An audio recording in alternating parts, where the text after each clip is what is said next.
Praise the Lord. അനുഗ്രഹിക്കപ്പെട്ട ഈ നല്ല സമയത്തിനായി ഞാൻ നന്ദിയോടെ കർത്താവിന് സ്തോത്രം ചെയ്യുന്നു. ഒരിക്കൽ കൂടെ നമ്മുടെ കർത്താവിനെ ആരാധിപ്പാൻ, മഹത്വം കരയേറ്റുവാൻ, വചനം ശ്രദ്ധിപ്പാൻ ദൈവം ഒരുക്കിയ അവസരത്തിനായി ഞാൻ നന്ദിയോടെ കർത്താവിന് സ്തോത്രം ചെയ്യുന്നു. സബന്യാവിന്റെ പുസ്തകം 3-ാം അധ്യായം അതിന്റെ 14-ാമത്തെ വാക്യത്തിൽ ഇങ്ങനെ പറയുന്നു: സിയോൻ പുത്രിയെ ഘോഷിച്ച് ആനന്ദിക്കുക, ഇസ്രായേലെ ആർപ്പിടുക, യെരൂശലേം പുത്രിയെ പൂർണ്ണ ഹൃദയത്തോടെ സന്തോഷിക്കുക. യഹോവ നിന്റെ ന്യായവിധികളെ മാറ്റി നിന്റെ ശത്രുവിനെ നീക്കിക്കളഞ്ഞിരിക്കുന്നു. ഇസ്രായേലിന്റെ രാജാവായ യഹോവ നിന്റെ മധ്യേ ഇരിക്കുന്നു. സ്തോത്രം. നാം സന്തോഷിക്കാനുള്ള വകകളെല്ലാം ഉണ്ടാക്കി വെച്ചിട്ട് നമ്മളോട് സന്തോഷിക്കാൻ പറയുന്ന ഒരു ദൈവത്തെ കുറിച്ചാണ് നാം ഇവിടെ കാണുവാൻ സാധിക്കുന്നത്.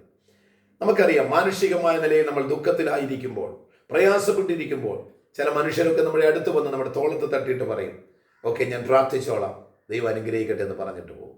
എന്നാൽ നമ്മുടെ യേശു കർത്താവ്, നമ്മുടെ ദൈവം അങ്ങനെയല്ല. ദൈവം ചെയ്യുന്നത് നമുക്ക് ആശ്വാസം ലഭിക്കത്തക്ക നിലയിലുള്ള സകലതും കരുതി വെച്ചിട്ട്, നമുക്ക് വേണ്ടതെല്ലാം ലഭിക്കത്തക്ക നിലയിൽ വേണ്ടതെല്ലാം ഒരുക്കി വെച്ചിട്ടാണ് ദൈവം ആശ്വാസമായി നമ്മുടെ മുൻപിൽ വരുന്നത്.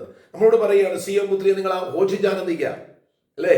നമ്മൾ വിഷമത്തിലായിരിക്കുന്ന, സങ്കടത്തിലായിരിക്കുന്ന പ്രിയപ്പെട്ടവരോട് അവരോട് സങ്കടങ്ങൾ മാറി നിങ്ങൾ സന്തോഷിക്കാൻ പറഞ്ഞാൽ അവരെങ്ങനെ സന്തോഷിക്കും? അവർ സന്തോഷിക്കണമെങ്കിൽ ഒറ്റ വഴിയേ ഉള്ളൂ. നാം സന്തോഷിക്കണമെങ്കിൽ നമുക്ക് നഷ്ടപ്പെട്ടത് നമ്മുടെ മുൻപിൽ നമുക്ക് കാണണം. സ്തോത്രം. അല്ലെങ്കിൽ നമ്മൾ പ്രാർത്ഥിച്ചു കൊണ്ടിരിക്കുന്ന ചില വിഷയത്തിന്മേൽ മറുപടി ലഭിക്കുമെന്നുള്ള ഒരു പ്രത്യാശ നമ്മുടെ ഉള്ളിൽ വന്നെങ്കിൽ മാത്രമേ നമുക്ക് സന്തോഷിക്കുവാൻ കഴിയത്തുള്ളൂ. ഇന്ന് പകൽവേളയിൽ ദൈവം നിങ്ങളോട് പറയുവാൻ ഏൽപ്പിക്കുന്ന എൻ്റെ ദൈവത്തിൻ്റെ വചനത്തിൻ്റെ ആധികാരികത ഇങ്ങനെയാണ്: നിങ്ങൾ ഹൃദയം കൊണ്ട് സന്തോഷിക്കാൻ നിങ്ങൾ തയ്യാറെടുത്തുകൊള്ളുക. നിങ്ങളുടെ ദുഃഖം മാറാൻ സമയമായി. നിങ്ങളുടെ ദുഃഖത്തിന്റെ അവസ്ഥയിൽ നിങ്ങൾ ഘോഷിച്ച് ആനന്ദിക്കുവാനുള്ള സമയമായി. അതിന്റെ കാരണം എന്തെന്നറിയാമോ? ഇവിടെ പറഞ്ഞു, യഹോവ നിന്റെ ന്യായവിധികളെ മാറ്റിക്കഴിഞ്ഞിരിക്കുക. ദൈവത്തിന് സ്തോത്രം. ചിലതൊക്കെ മാറ്റിയിട്ടാണ് ദൈവം നിങ്ങളോട് സന്തോഷിക്കാനായിട്ട് പറയുന്നത്. രണ്ടാമത് പറയും, ഇസ്രായേലിന്റെ രാജാവ് യഹോവ നിന്റെ മധ്യേ ഇരിക്കുന്നു. ദൈവം നമ്മുടെ മധ്യത്തിലുള്ളത് കൊണ്ട്, ദൈവം നമ്മുടെ കൂടെയുള്ളപ്പോൾ, സ്തോത്രം, അതുകൊണ്ടാണ് നാം സന്തോഷിക്കാൻ പറയുന്നത്.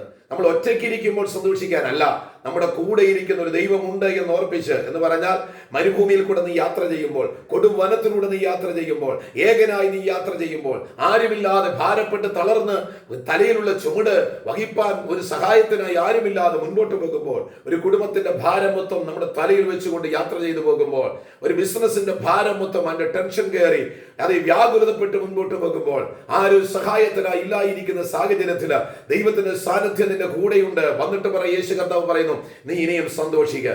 ഇന്ന് പകൽവേളയിൽ വചനം ശ്രദ്ധിക്കുന്ന പ്രിയപ്പെട്ടവരെ, കർത്താവ് നിങ്ങളുടെ കൂടെയുണ്ട്. ദൈവ സാന്നിധ്യം നിങ്ങളുടെ കൂടെയുണ്ട്. അവൻ നിങ്ങളുടെ ന്യായവിധികളെ മാറ്റിയിരിക്കുക, നിങ്ങളുടെ പ്രതികൂലങ്ങളെ മാറ്റിയിരിക്കുക. നിങ്ങളൊന്ന്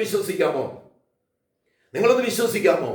ആ വിശ്വാസം അതേ ദൈവമാണ് പറയുന്നത്. സ്തോത്രം. ദൈവം പറഞ്ഞ വാക്കുകൾ ഞാൻ നിങ്ങൾക്ക് കൈമാറുന്നു എന്നേ ഉള്ളൂ. ദൈവം പറയുന്നത് എന്താണ്? ഞാൻ നിന്റെ ന്യായവിധി മാറ്റിയിരിക്കുന്നു, നിന്റെ സങ്കടത്തെ ഞാൻ മാറ്റിയിരിക്കുന്നു, നിന്റെ വിഷമത്തെ ഞാൻ മാറ്റിയിരിക്കുന്നു. ഞാൻ നിന്നെ ബലപ്പെടുത്തുന്ന ദൈവം അത്രേ. ദൈവത്തിന് സ്തോത്രം. ഇന്ന് പകലക്കാലം നമ്മുടെ സങ്കടങ്ങൾ മാറ്റുന്ന ദൈവം. അവസാനം 3-ാമത് പറയുന്നു, അതെ, ഇസ്രായേലിന്റെ രാജാവായ യഹോവ നിന്റെ മധ്യയിരിക്കുന്നു. സ്തോത്രം.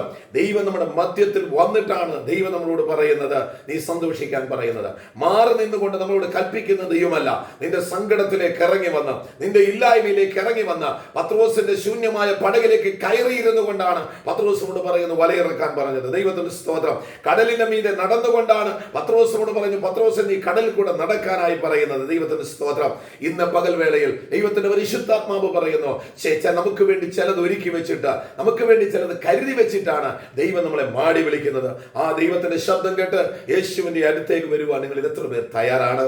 നിങ്ങളുടെ ഭാരങ്ങൾ വിട്ടുകള, നിങ്ങളുടെ സങ്കടങ്ങൾ വിടുക. കർത്താവ് തന്റെ ശിഷ്യന്മാരെ വിളിക്കുമ്പോൾ പറഞ്ഞു, മുൻപേ നിങ്ങൾ അവന്റെ രാജ്യവും നീതിയും അന്വേഷിക്കുക, അതോടുകൂടെ നിങ്ങൾക്ക് സകലതും ലഭിക്കും. എന്താ?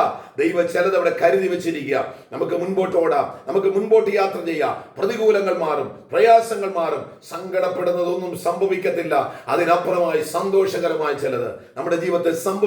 പ്രിയപ്പെട്ടവരെ, ഈ പകൽവേള നിങ്ങൾക്ക് സങ്കടം സന്തോഷമായി തീരട്ടെ. കാരണം ദൈവം നിങ്ങളുടെ കൂടെയുണ്ട്. നിങ്ങൾ ഇന്ന് പോകുന്ന വഴിയിൽ നിങ്ങൾ ചിന്തിക്കുന്ന പ്രയാസകരമായ അസാധ്യമായ കാര്യങ്ങളുടെ നടുവിൽ ദൈവമുണ്ട്. നിങ്ങളുടെ രോഗക്കിടക്കയിൽ ദൈവ സാന്നിധ്യമുണ്ട്. നിങ്ങളുടെ കടഭാരത്തിൽ ദൈവ സാന്നിധ്യമുണ്ട്. നിങ്ങളുടെ മറ്റു പല വിഷമങ്ങളിൽ ദൈവ സാന്നിധ്യമുണ്ട്.